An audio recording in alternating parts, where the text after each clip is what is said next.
पिछले वीडियो में हमने फ्रीडल्स क्राफ्ट एल्काइलेशन के बारे में देखा। इस वीडियो में हम एसाइलेशन करने जा रहे हैं जो कि एल्काइलेशन से बहुत मिलती जुलती है।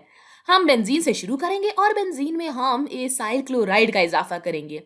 यहाँ पर एसाइल ग्रुप ये है और एक दफ़ा फिर अपने कैटलिस्ट के तौर पर हम एल्यूमिनियम क्लोराइड का इस्तेमाल करेंगे और आप देख सकते हैं कि एसाइल ग्रुप ने बेंजीन में किसी प्रोटॉन की जगह ले ली है।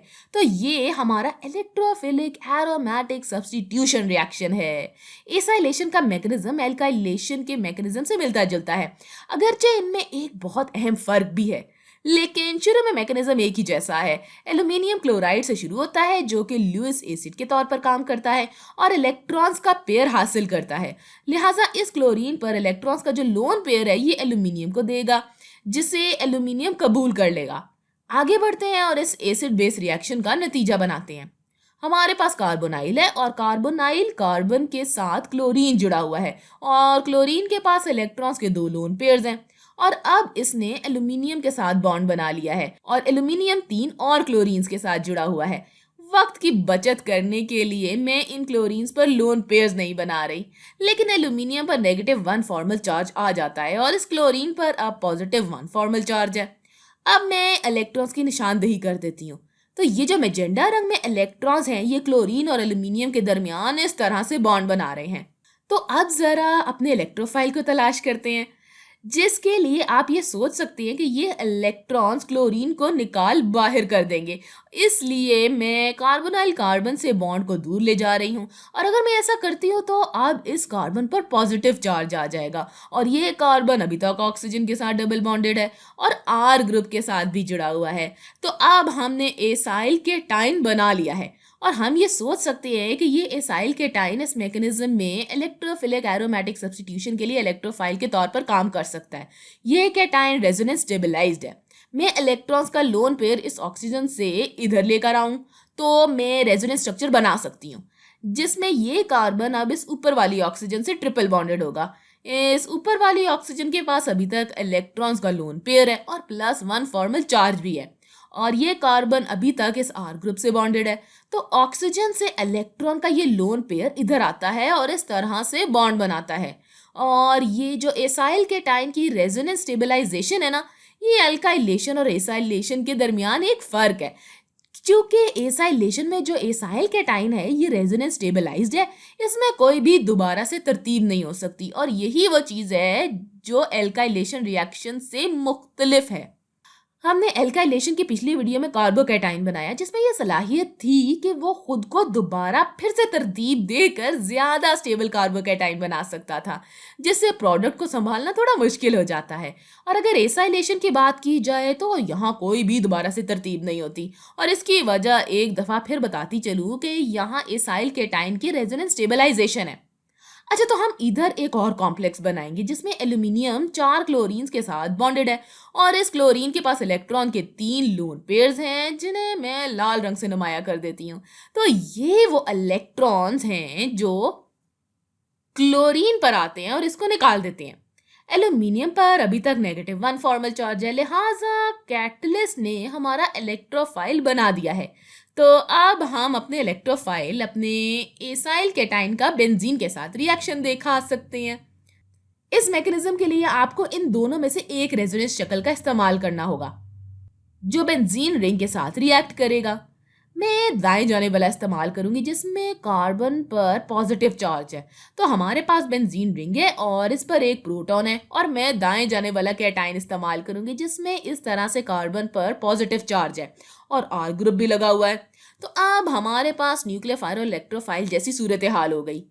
ये पाए इलेक्ट्रॉन्स न्यूक्लियोफाइल के तौर पर काम करेंगे जो कि हमारे इलेक्ट्रोफाइल पर हमला करेगा, जिससे हम अपना इलेक्ट्रोफाइल बेंजीन रिंग में शामिल कर लेंगे।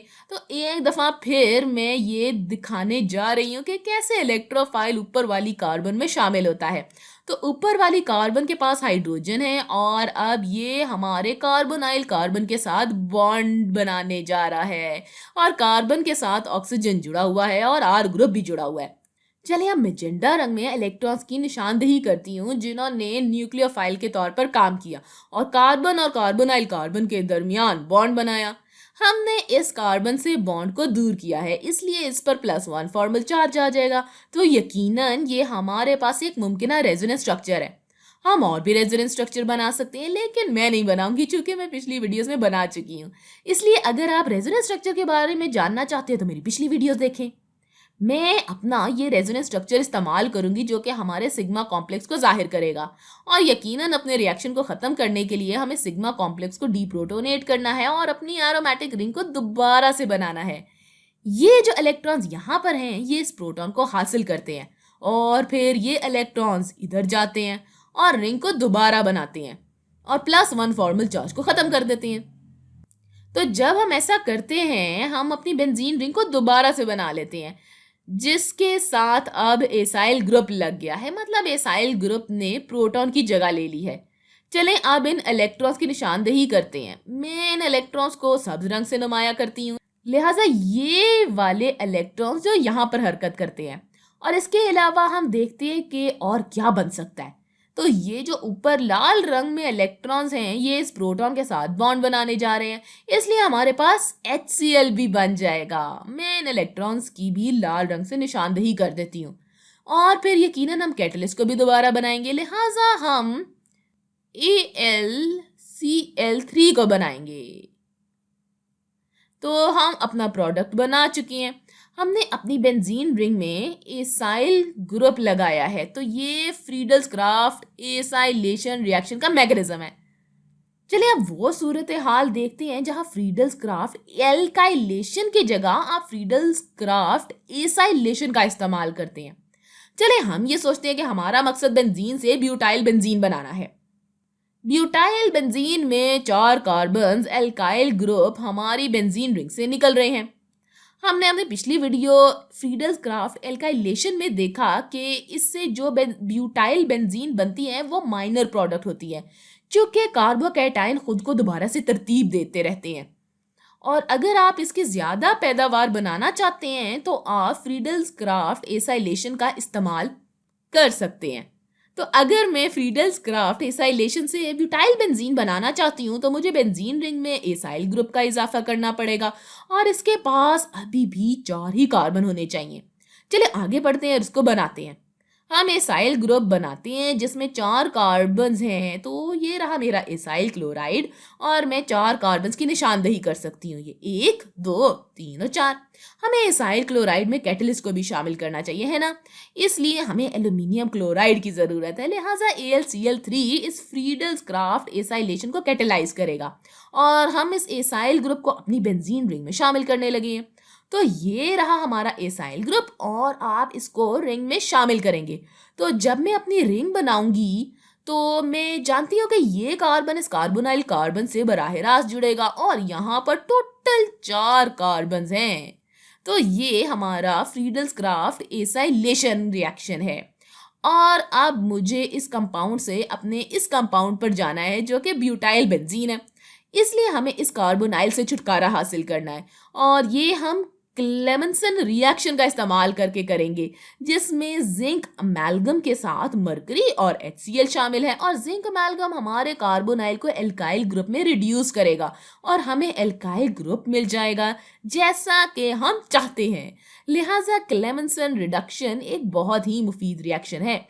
तो ये है वो तरीका जिसे हम ब्यूटाइल बेंजीन की एसाइलेशन के जरिए ज्यादा पैदावार कर सकते हैं, जो कि एल्काइलेशन से ज्यादा काबिल एतमाद है।